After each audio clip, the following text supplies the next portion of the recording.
Bonjour à mes téléspectateurs. Merci de nous rejoindre dans l'émission Parole, Vie et Foi, comme nous le faisons tous les dimanches matin.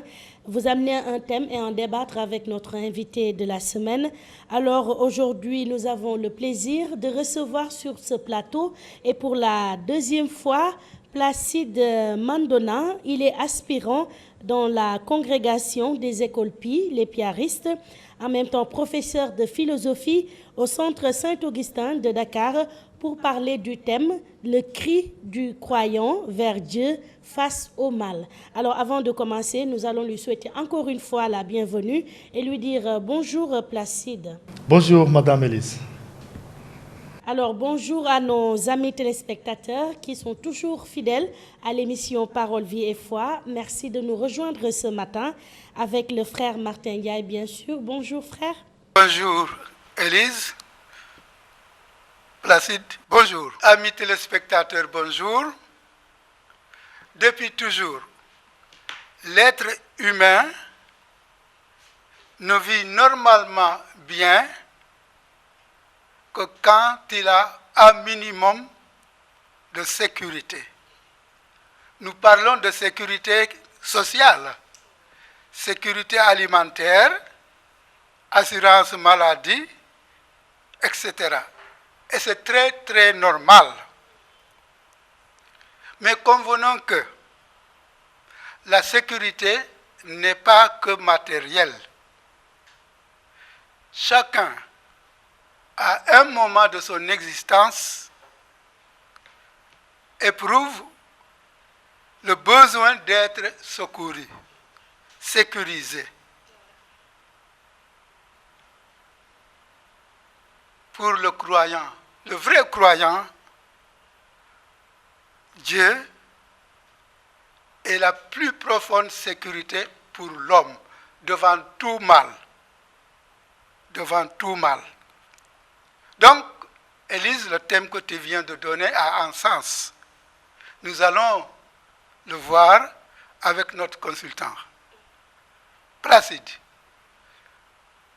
Dans la messe catholique, nous disons « Délivre-nous de tout mal, Seigneur, et donne la paix à notre temps. Par ta miséricorde, libère-nous du péché.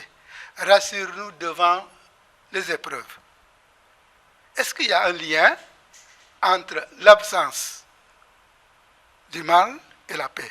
Merci beaucoup. Merci à nos très chers téléspectateurs de Saint-TV, qui est une chaîne qu'on encourage davantage. Et merci pour l'invitation en cette matinée, les jours du Seigneur, jour de fête et jour de joie. La question qui est déposée est une question très importante et je crois une question qui horripile et turlupine le cœur du chrétien, le cœur du croyant et le cœur de quiconque qui espère en Dieu. Un Dieu qu'on ne voit pas, mais à qui on adresse des paroles.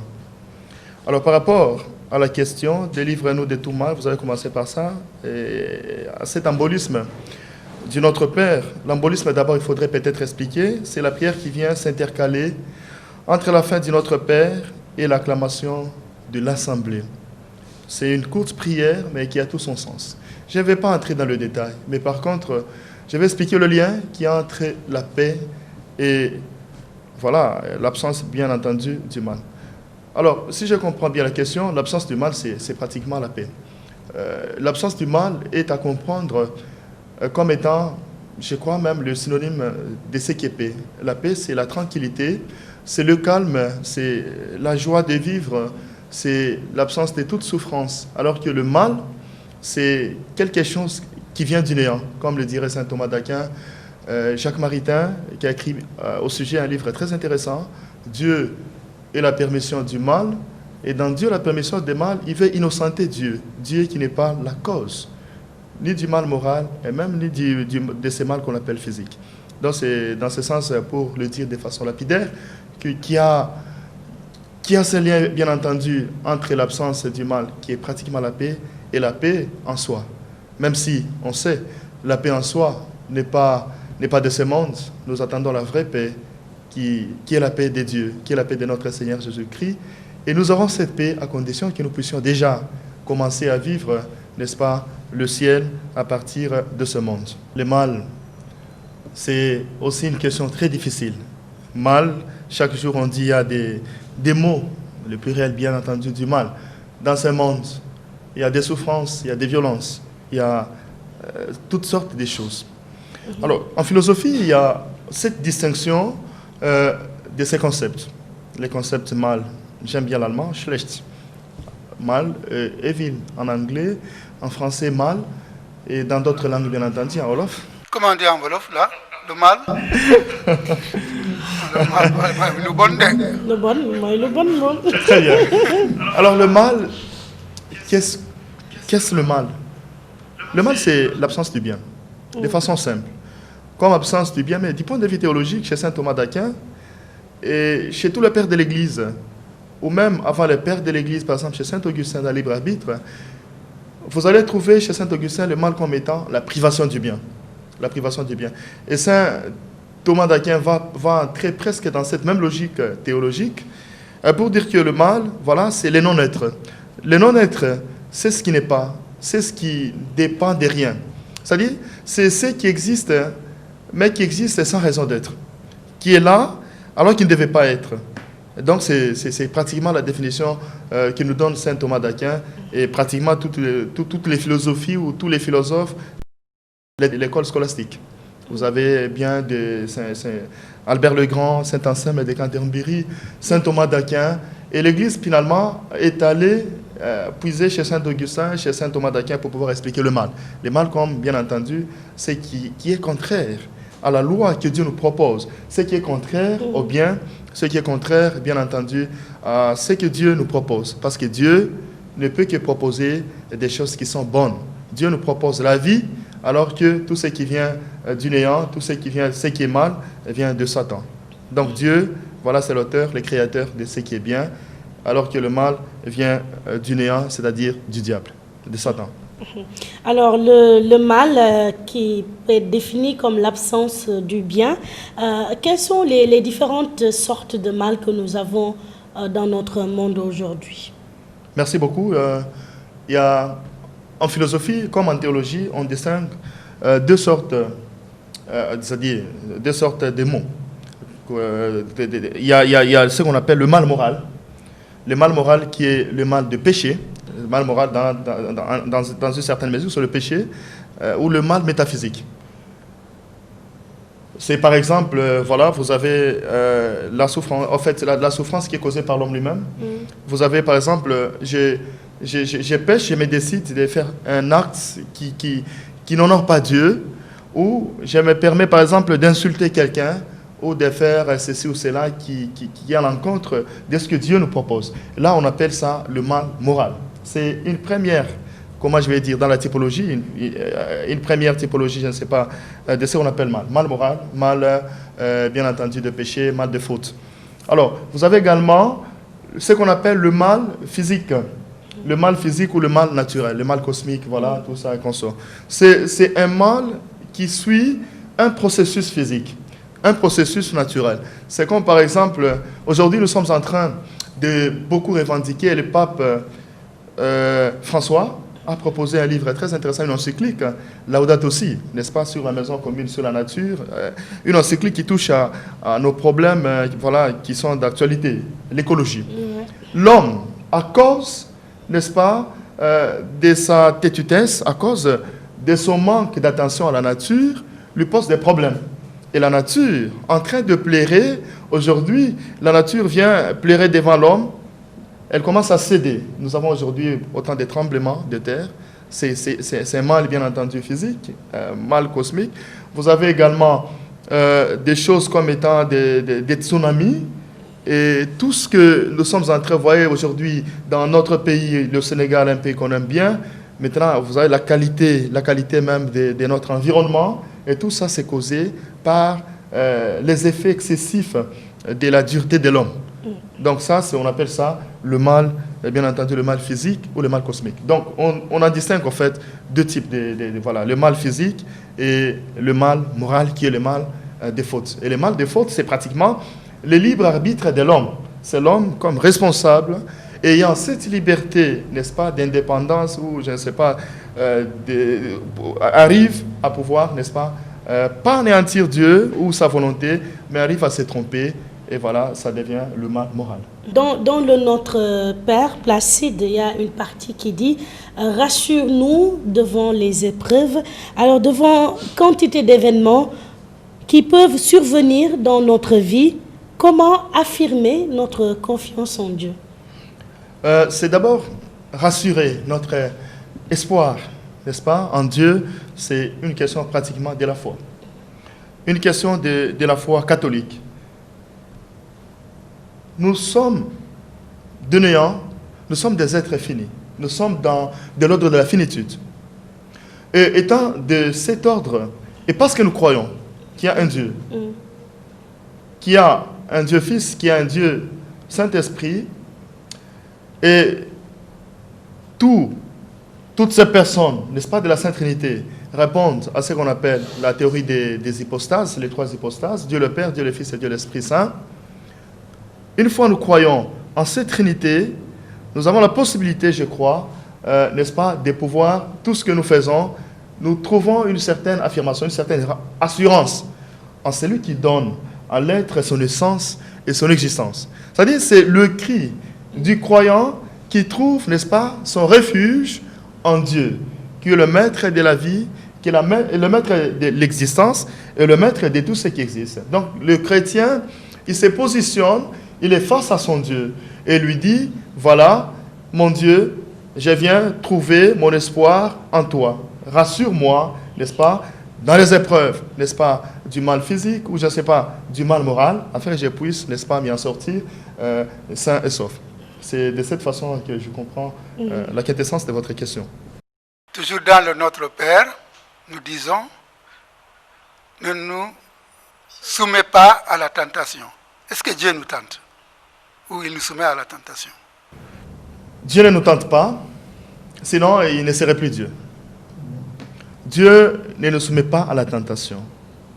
Pourquoi il ne nous soumet pas à la tentation? Parce qu'il est Dieu, il est dans l'ordre de ce qui est bien. Alors ici, je vais partir de la théorie de Saint Thomas d'Aquin, qu'on appelle par les théologiens ou les philosophes, les docteurs angéliques.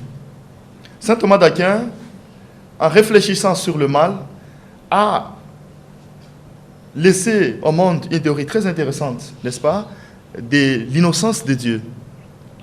Et un Dieu bon ne peut pas soumettre ses enfants à la tentation, parce qu'il connaît déjà les limites de ses enfants. Ouais. Un Dieu bon ne peut pas, n'est-ce pas, permettre, n'est-ce pas, à ses enfants de faire le mal. Sinon, il se contredirait. Il ne serait plus Dieu, il serait autre chose. Et c'est ça qui fait la différence entre Dieu et le diable. Alors, Saint Thomas d'Aquin, pour revenir à lui, c'est d'abord pour innocenter Dieu, a laissé deux principes, je crois, fondateurs. Je vais les énoncer en latin. Deus nullo modo est causa peccari. Neque directe, neque indirecte. Dieu n'est à aucune façon et sous aucun rapport cause du mal moral, ni directement, ni indirectement. Donc Dieu, ce n'est pas Dieu qui laisse le chrétien ou celui qui croit en lui à entrer dans le péché. Non, c'est l'initiative première. L'initiative première vient de l'homme lui-même à travers son libre arbitre. Et le deuxième principe de Saint Thomas d'Aquin est le suivant: defectus gratiae ou graciae, prima causa est ex nobis. La cause première du défaut de grâce vient de nous. C'est l'homme. C'est l'homme, de par son libre arbitre, de par sa responsabilité. Il se laisse entraîner par le mal à cause de la... Peut-être c'est l'envie, voilà, qui est un des grands péchés, ou soit c'est parce que l'homme veut se laisser lui-même être entraîné dans le mauvais. Donc on ne peut pas dire que Dieu laisse l'homme dans le mal. C'est plutôt l'homme lui-même qui prend son initiative. Voilà pourquoi je vais revenir à un principe aussi de Jacques Maritain, qui fut un grand chrétien. Jacques Maritain, dans un livre intéressant, Dieu la permission du mal, il disait que le mal, c'est en fait l'initiative, n'est-ce pas, néantante de la volonté, n'est-ce pas, de l'homme. Donc c'est l'homme qui prend l'initiative et va, n'est-ce pas, désobéir à Dieu. Je crois l'historique, ou soit le récit de la création, dans Genèse, Adam et Ève peuvent nous en dire plus. Saint Augustin dit, celui qui n'est pas tenté n'est pas soumis à l'épreuve. Et celui qui n'est pas soumis à l'épreuve ne progresse pas. C'est un peu compliqué. Quel commentaire? Oui, c'est une citation effectivement compliquée. Je dirais effectivement, c'est celui qui n'est pas évidemment tenté, n'est pas soumis à l'épreuve. Et celui qui n'est pas soumis à l'épreuve, Ça veut dire quoi? ne progresse pas. C'est très clair. Je ne vois pas quel commentaire je vais ajouter là-dessus. Parce qu'effectivement, je crois que la tentation nous permet de grandir. Et notre Seigneur Jésus-Christ nous l'a démontré lors de la transfiguration. N'est-ce pas? Il nous l'a montré cela. Et également, si nous sommes dans beaucoup de scènes, si nous, dans les évangiles, que ce soit dans les évangiles synoptiques, Matthieu, Marc, Luc, comme dans l'évangile de Saint Jean, on voit, il y a beaucoup de séquences qui démontrent combien Jésus a été tenté plusieurs fois, mais il ne s'était pas laissé. Il n'a pas donné la possibilité à Satan de pouvoir prendre, n'est-ce pas, de l'intérêt à sa personne ou à quoi que ce soit. C'est-à-dire, les épreuves nous font grandir. Et c'est cela même, je crois, le sens de la seconde proposition. La subordonnée, évidemment, c'est les épreuves nous permettent, ou soit les tentations nous permettent à pouvoir progresser. On peut progresser dans cette foi chrétienne, qui est une excellente foi, à travers, évidemment, les clopins, n'est-ce pas, en titubant. Et plus on titube, plus on a la possibilité de pouvoir avancer vers Dieu. C'est tout un processus de notre existence. C'est tout un processus de notre nature humaine et de notre nature chrétienne. Et du coup, il faudrait se laisser être un homme de prière pour ne pas aussi se laisser, parce qu'il y a des épreuves. Si vous vous laissez dedans, c'est fini, vous êtes foutu, vous êtes parti. Mais grâce à Dieu et grâce à la prière, nous avons la possibilité de pouvoir dépasser tous ces problèmes. C'est pas facile. C'est pas facile. Voilà pourquoi Jésus, chaque fois qu'il prenait des grandes décisions, il recourait toujours, c'est la prière qui était en première position. Chaque fois qu'il cherchait à prendre des grandes décisions, il priait. Et je crois à la prière et je crois la solution, n'est-ce pas, de réchange par rapport à tout ce qui est mal. Quelque part dans l'évangile, Christ dit, le chemin qui mène en enfer est large et celui qui mène au paradis est étroit. Oui, effectivement, parce que c'est très facile de pécher. Ouais. Il est très facile de pécher, alors qu'il est très difficile de faire le bien. Ouais. Il est très difficile d'honorer son Dieu à tout moment, à temps et à contre-temps, je le dirais. Mais par contre, pour entrer dans le mal, dans le péché, c'est très facile. Très facile. Très facile. Très facile, pourquoi? Je peux prendre un exemple, je me décide aujourd'hui, bon voilà, je vais faire tel péché, c'est dit tic au tac. Mais si je dis, je vais aller visiter cette veuve, je vais aller visiter cet orphelin, je vais aller visiter ces petits talibés qui demandent, qui vivent de la pitance, souvent c'est très difficile. Combien de chrétiens, combien de croyants arrivent, n'est-ce pas, à penser aux autres, à ceux qui traversent des moments difficiles? Souvent, il y en a qui se trompent, on est des chrétiens souvent de surface, des chrétiens de dimanche, au lieu d'être des chrétiens au quotidien. Vivre avec le Christ, c'est aussi évidemment accepter de passer par cette porte qui est étroite. L'étroitesse, c'est la grandeur. En fait, Dieu nous présente dans cet évangile, évidemment, c'est une logique qui nous amène vers les réalités qui sont indescriptibles, mais des réalités qui nous rapprochent davantage de lui. Et du coup, c'est pour aussi dire, le chemin de Dieu, c'est un chemin qui n'est pas facile, qui n'est pas simple, alors que le chemin du diable, c'est un chemin qui est facile, et si vous ne faites pas attention, si vous êtes distrait, ça peut vous amener vers, évidemment, le diable. C'est un peu l'explication que je puisse avancer par rapport à cet aspect des choses, par rapport à ces deux portes. La porte qui est grande et la porte qui est étroite. La porte étroite, c'est la porte de la souffrance, mais c'est une souffrance qui nous amène au bonheur. Et le Christ nous l'a démontré à travers sa passion et sa résurrection. Tout à fait. Alors, nous rappelons aux téléspectateurs qui viennent de nous rejoindre que nous sommes réunis ce matin donc pour parler du thème le cri du croyant vers Dieu face au mal. Et pour en débattre justement, nous sommes avec Placide Mandona. Il est aspirant dans la congrégation des écoles Pi, les piaristes, professeur de philosophie au centre Saint-Augustin de Dakar. Alors Placide, nous allons parler de la force et du rôle du mauvais. Dans sa prière sacerdotale avant sa passion, priant Dieu pour les apôtres, Jésus dit, je cite, « Je ne te prie pas de les enlever du monde, mais de les garder du mauvais. » Qui donc est ce mauvais? Voilà. Merci pour la question, Madame Élise. Une question très touchante, une question qui doit renforcer notre foi. Et une question qui nous donne l'espoir en celui, voilà, en qui nous croyons, qui est Jésus-Christ.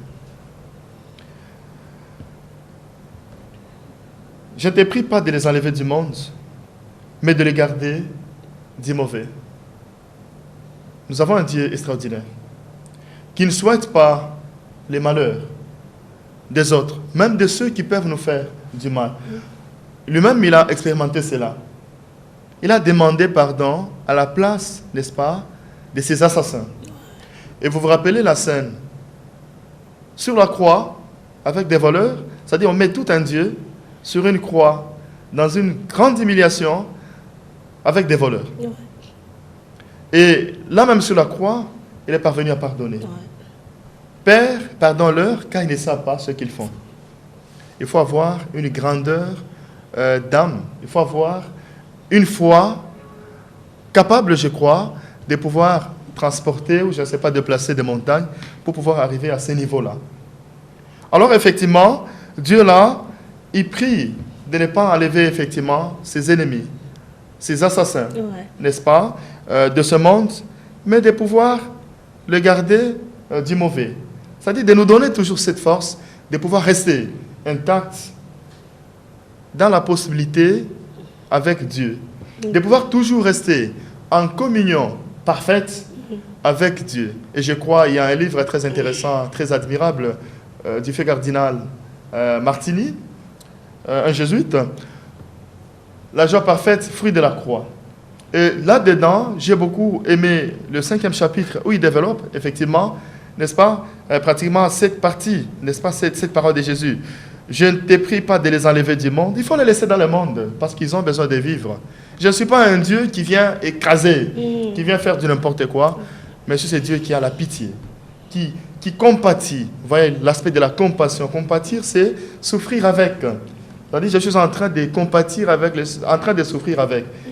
Ça, c'est le souhait de Dieu dans un monde en crise. Et puis, il prie davantage pour que la possibilité de pouvoir les garder du mauvais. De pouvoir, le mauvais, c'est Satan. C'est le diable. Parce que le diable existe, bien entendu.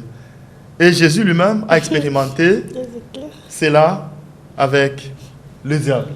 Il a expérimenté, dans sa vie, il a expérimenté certains scénarios avec le diable. Oui. Et il y en a eu, il me semble, si vous lisez très bien la Bible, lorsqu'il faisait ces miracles, surtout dans les évangiles comme dans les actes des apôtres, vous allez vous rendre compte qu'il y en a qui allaient vers Jésus, non pas pour trouver des solutions, mais pour voir s'ils pouvaient être en mesure de pouvoir les délivrer du mal. On demandait l'imposition de main, on demandait ceci et cela. Mais c'est aussi pour voir jusqu'à quel point ils pouvaient parvenir à la libération, n'est-ce pas, de ces diables. Le diable existe bel et bien, et peut-être il est parmi nous. Mais parce que nous sommes soutenus par la force de Dieu, il n'a pas de puissance. Parce que sa puissance étant limitée. Il a une puissance passagère. Mais par contre, Dieu a une puissance qui demeure dans l'éternité. La puissance la plus parfaite. La puissance de la joie. La puissance de la force. La puissance de la guérison. La puissance, voilà, la puissance de l'espoir. Donc, le diable existe, hein, mais sous quelles conditions existe-t-il? C'est peut-être ça la question. Alors, nous allons observer une petite pause publicitaire, le temps de laisser notre public s'exprimer par rapport au thème qui nous réunit ce matin, portant sur le cri du croyant vers Dieu face au mal, avant de revenir sur le plateau pour la deuxième partie. Merci à la régie pour cette publicité. Nous tendons le micro, bien entendu, à notre public pour les réactions. mbokk yi ñuy déglu ci télévision bi ñu ngi leen di gërëm te di leen sant ñu ngi leen di nuyu itam ci bésu dimanche jile yal na leen yàlla sàmm te sàmm seen njaboot waxtaan bi ñuy waxtaanee tey maanaam ku yuuxu ndax lu miti te nga am jàmm et lu miti mooy le mal mooy lu miti parce que nit su fekkee ne yaramam dafa tàng mën na yuuxu su fekkee ne dafa gaañu mën na yuuxu yuuxu boobu muy yuuxu moo di ku ko wala walisi boobu le mooy indi jàmm ndaxte ci bible bi ñu ngi dégg toujours yàlla di wax ne mbootaayam dañu def loo xam ne dafa rafetul ci kanamu yàlla mooy le mal lu rafetul ci kanamu yàlla loolu la ñuy wax le mal maanaam lu miti yàlla li miti yàlla ci biir xolam la nekk ndaxte yàlla amul yaram pour mu am li koy miti waaye li miti yàlla moo di lu mu gis mbooloom ñuy def li nga xam ne mën na leen a yóbbu ci li nga xam ne du ñu dëkk ak yàlla te lu dëkkul ak yàlla yaa ngi ci lu miti kon nag miti ñaar la miti nekk na ci yaram waaye miti itam nekk na ci suñu jëfin ci jëfin yi nga xam ne moom la yàlla di aaye loolu moo tax ñu wax ne lu miti mooy le mal te le mal boobule dafa am ñaar li ko séparé yaram moo miti ñu yuxu ngir ki nga xam ne dafa ñu walisi suñu jëfin moo ñaaw ci kanamu yàlla yàlla yégal ñu ne li ngeen di def baaxul ànduma ci ñu yuxu kon nañu ñaan boog bu baax yàlla ndax mu dimbali ñu ndax suñu yuxu yi ñuy yuxu ci kanamu yàlla ak ci kanamu suñu dëkkandoo yi yàlla may ñu jàmm bi nga xam ne moom la ñuy ut mais bala may bay dina laajte frère bi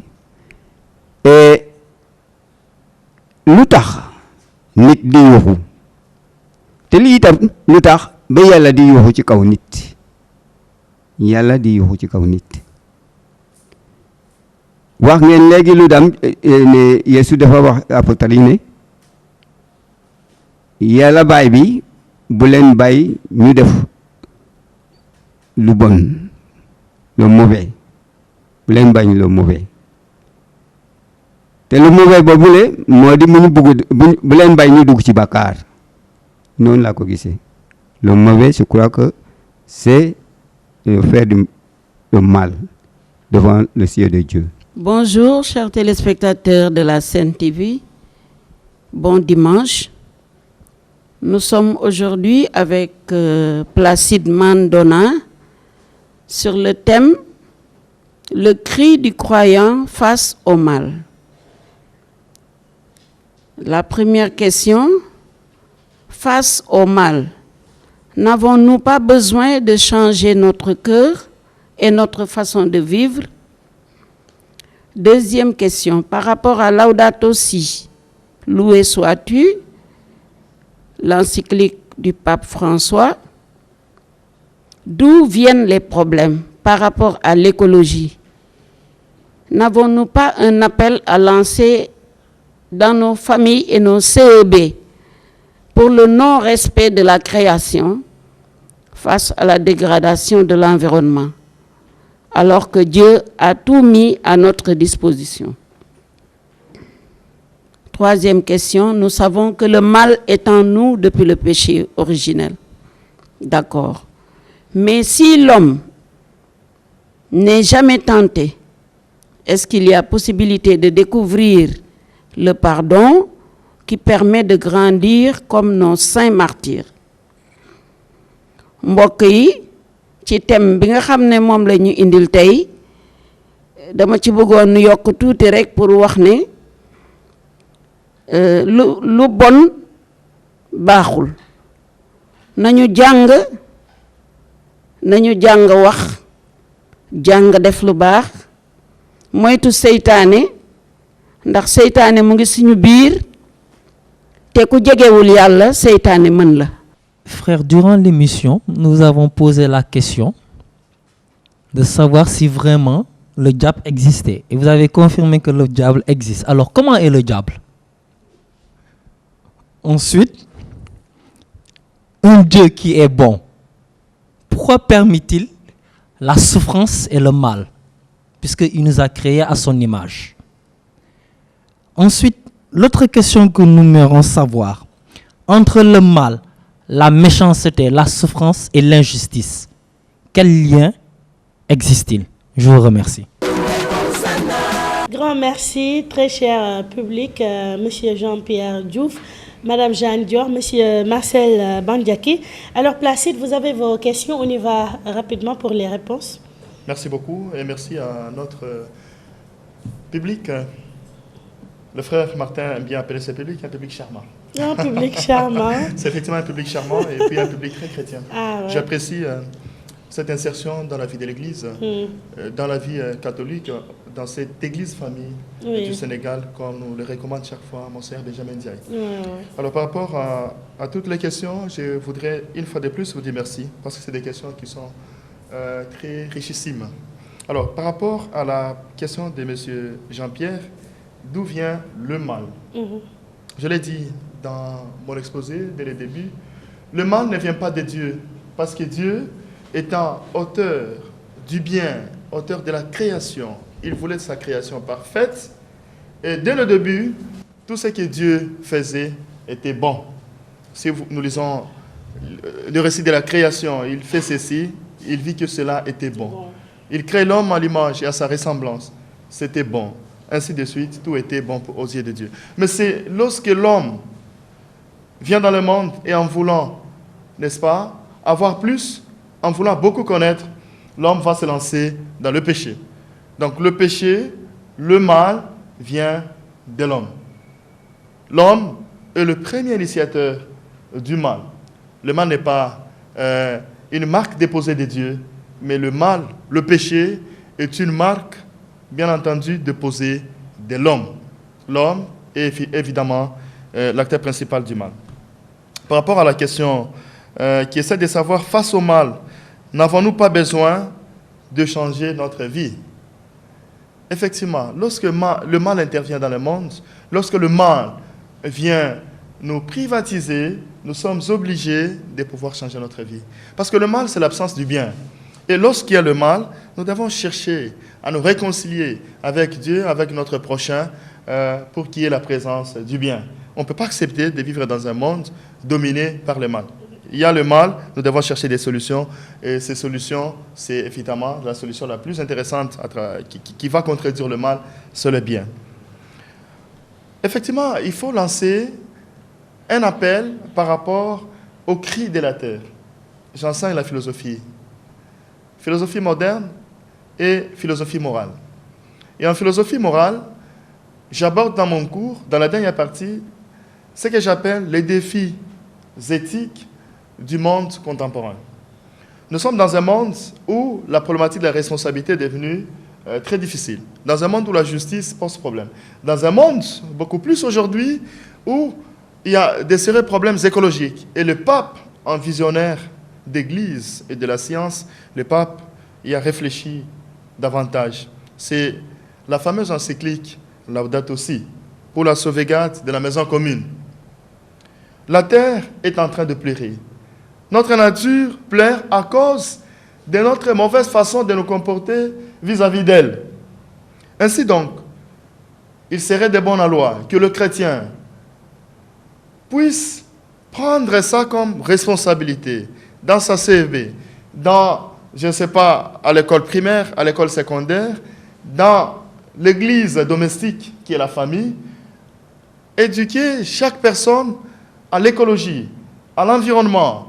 Et je pense que c'est de cette façon qu'on aura la possibilité de pouvoir changer, n'est-ce pas, notre rapport avec la nature. Dans les défis éthiques du monde contemporain, vous avez ce cri de la terre. ce cri de notre planète. La planète est fatiguée à cause, n'est-ce pas, de la mauvaise façon de procéder de l'homme. Et vous avez des livres très intéressants des philosophes Hans Jonas, qui a écrit un livre très intéressant, Das Verhalten, n'est-ce pas, le principe responsabilité. Un livre de 1979, mais qui trouve son actualité jusqu'à maintenant, en 2017. Vous avez quelqu'un comme Luc Ferry, avec les nouveaux ordres écologiques. Vous avez Michel Serres, avec les contrats naturels. Quelle relation devons-nous privilégier entre l'homme, n'est-ce pas, la nature et même l'animal? Parce qu'aujourd'hui, il y a des défenseurs des animaux, il y a des défenseurs de la terre, ainsi de suite. Mais il faudrait qu'on puisse réfléchir davantage dans nos CEB, parler de l'environnement, parce que c'est un défi, n'est-ce pas, qui doit nous occuper dans ce monde. Donc, c'est un appel, effectivement, qui est à lancer dans nos paroisses, dans nos CEB et dans nos différents mouvements d'action catholique. Par rapport à celui qui n'a jamais eu le mal, est-ce possible, n'est-ce pas, celui qui n'a jamais été tenté, est-ce possible qu'il puisse, n'est-ce pas, je ne sais pas, trouver une solution par rapport à certaines choses? C'est difficile. Parce que, et puis, je ne vois pas dans ce monde quelqu'un qui n'a jamais été tenté. Tous nous sommes toujours tentés. Nous sommes toujours des êtres tentés. On est toujours tentés. Ça peut être hier, ça peut être aujourd'hui, mais ça peut être aussi demain. Celui qui n'a jamais été tenté finira par être tenté. Ou bien lui-même finira par tenter les autres. Donc je pense que c'est un peu difficile de répondre à cette question, d'autant plus que je ne vois pas quelqu'un dans ce monde qui ne soit pas objet, n'est-ce pas, ou victime d'une certaine tentation. Nous sommes toujours tentés. Les hommes sont tentés par les belles femmes. Les belles femmes aussi sont tentées par les... Voilà. Ainsi de suite. Non seulement tentés par les femmes, mais aussi on est tenté par... On envie des choses. Nous sommes souvent jaloux. Les femmes sont également souvent jalouses. On a envie des belles voitures, donc les tentations sont de multiples formes. Et du coup, je trouve que tous nous sommes tentés. Comment est le diable? Quelle description pouvons-nous faire? La description physique ou, je ne sais pas, morphologique du diable. À la catéchèse, quand j'étais petit, on m'a appris beaucoup de choses au sujet du diable. Mais c'est effectivement des enseignements de la catéchèse. Mais je pense que le diable, je n'aime pas décrire le diable, c'est-à-dire quelqu'un, je ne sais pas, qui a des cornes, qui a une longue queue, ainsi de suite. Pour moi, ce n'est pas ça. Mais le diable, ça peut être moi-même, dans ma façon de vivre. Je suis peut-être un petit diable par rapport à mes amis. Je peux être un petit diable par rapport à mes étudiants. Je peux être un petit diable par rapport à ma femme. Je peux être également un petit diable par rapport à mes paroissiens. Simplement, le diable, pour moi, c'est toute personne mauvaise et toute personne qui n'arrive pas à rester dans ce que Dieu nous demande de faire. Celui-là, il est diable.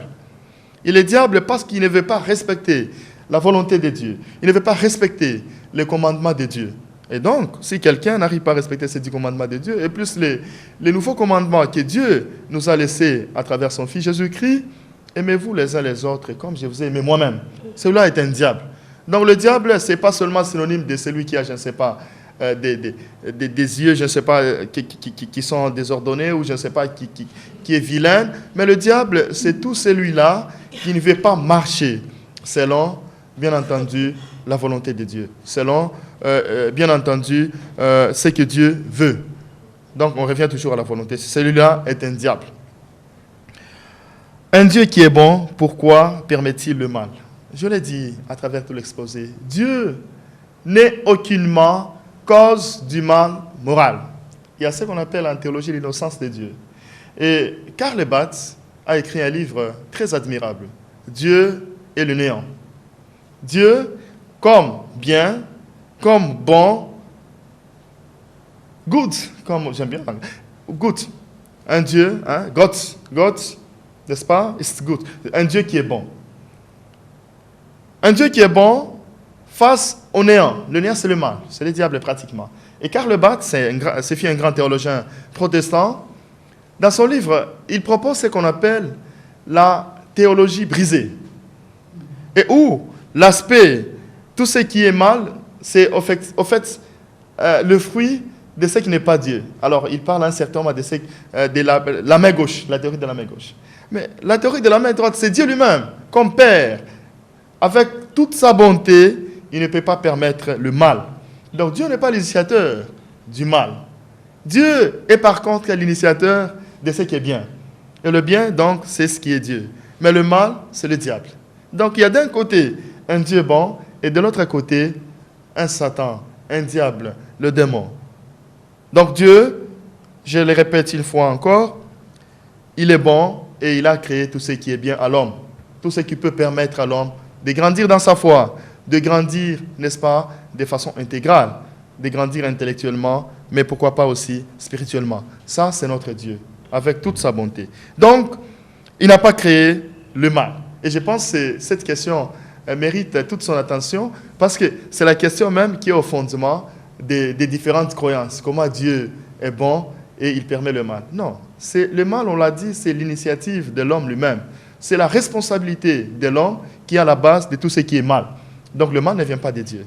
Voilà pourquoi je répète encore, l'action principale évidemment de saint Thomas d'Aquin, Dieu n'est aucunement cause du mal moral, que ce soit directement ou indirectement. Et l'homme est à la base de tout ce qui est mauvais. Il y a méchanceté, souffrance et injustice. Quel lien faudrait-il, n'est-ce pas, faire entre ces trois concepts? Un méchant, il est méchant, c'est-à-dire il échappe à tout ce qui est bon. Un méchant. Il y a un philosophe, j'aime la philosophie antique, chez Platon par exemple, il disait que nul n'est méchant volontairement. C'est-à-dire, même la méchanceté, il y a une forme de méchanceté qui est causée par les autres. Mais aussi des méchancetés qui sont liées à notre nature humaine.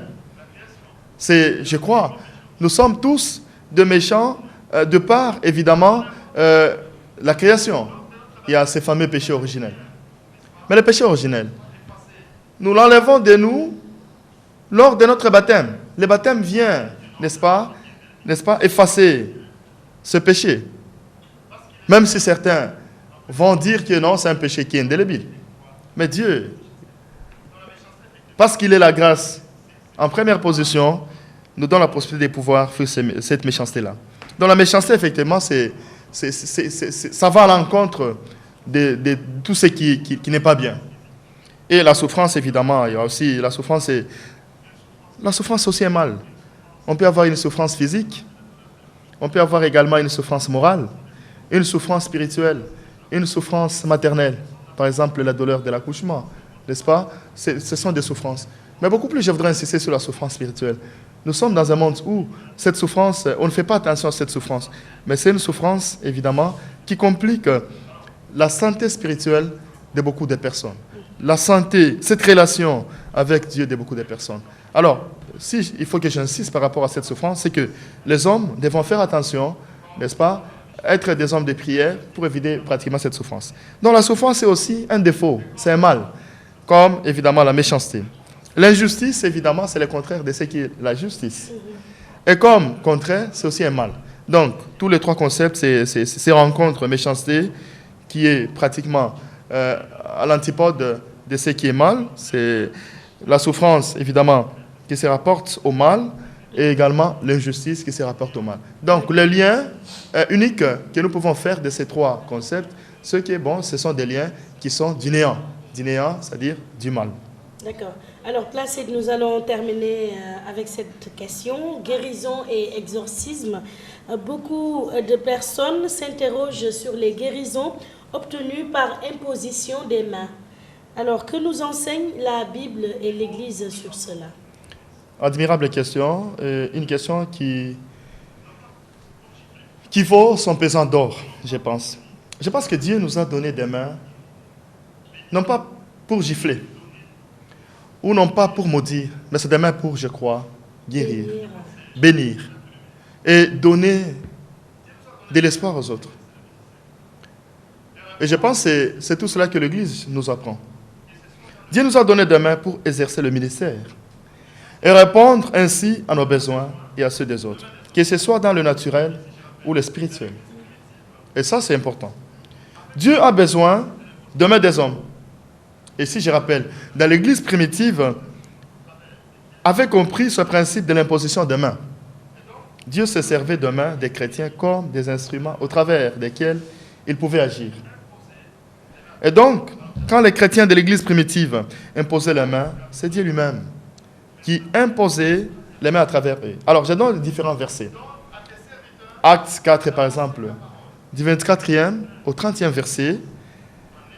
Donne à tes serviteurs d'annoncer ta parole avec une pleine assurance, en étendant ta main pour qu'il s'efface des guérisons, des miracles et des prodiges par le nom de ton saint serviteur Jésus. Dans Actes déjà, il y avait cette possibilité. Donc l'imposition des mains a pour but la conversion d'une multitude au travers des signes et des miracles. C'est un peu comme le sacrement. Ce sont des moyens par lesquels Dieu communique à ses hommes. Ce sont des signes, n'est-ce pas? Et puis l'imposition des mains parle de l'autorité et de la puissance de notre Seigneur Jésus-Christ. Jésus a très souvent imposé les mains, faisant l'œuvre de Dieu et confirmant sa parole afin que l'évangile soit pleinement annoncé. Cela illustrait le principe du partage, du service et de la communion. Et donc, pour aller vite, l'imposition des mains est mentionnée dans au moins 5 cas. L'ordination et la consécration de l'homme au service de Dieu. La bénédiction. On bénit avec les mains. Moi, je n'ai pas encore reçu le pouvoir de bénir. Oui. Non, je ne peux pas bénir. Je voulais justement le dire. Qui est habilité à imposer les mains? Effectivement. Dans l'Église catholique, selon ses normes, c'est le prêtre. C'est le ministère ordonné. C'est l'ordre, c'est le sacrement. Hein, n'est-ce pas? C'est un sacrement, nous avons le sacrement dans l'Église. Et on appelle ça le sacrement d'ordre. L'ordre. L'ordre, celui qui est ordonné prêtre, officiellement, c'est celui-là qui peut imposer des mains. Moi, je ne peux pas me permettre, je suis loin d'être prêtre aujourd'hui, je ne peux pas me permettre, même si je peux avoir un certain Saint-Esprit, je n'ai pas. Je vois une personne malade là, j'arrive, j'impose les mains. Non, non, non. Ou bien je viens bénir les gens. Non, non, non. Je n'ai pas encore ce droit. Donc le prêtre, c'est le ministère, c'est son ministère. Le diacre, dans une certaine mesure, il faut savoir que le diacre peut baptiser, il peut bénir un mariage. Mais dans d'autres cas, il n'a pas la possibilité de pouvoir imposer. Donc tout ça, il faut suivre le droit canonique de l'Église, c'est ce que l'Église nous propose. Et puis la main aussi, on les impose pour la bénédiction, je le disais, la guérison, pour guérir une personne. Et puis les baptêmes du Saint-Esprit, mais aussi les dons, lorsqu'on veut donner les dons, les différents sacrements, la confirmation, le baptême même, ainsi de suite. C'est un peu ça. Alors, c'est la fin, frère Martin. Merci beaucoup, Placide Mandona. Vous étiez notre consultant. Je rappelle que vous êtes aspirant dans la congrégation des écoles Pi, les piaristes, professeur de philosophie au Centre Saint-Augustin de Dakar. Merci beaucoup. Merci à vous. Merci encore. Alors, le thème, c'était le cri du croyant vers Dieu face au mal. C'était l'équipe de Parole Vie et Foi. Merci très chers téléspectateurs. Restez scotchés sur Sen TV, passez d'excellents moments. Merci à Babacar Sek pour la vidéo. Merci aux monteurs. Merci à toute l'équipe technique. Merci à vous très chers téléspectateurs et bon dimanche. Salut!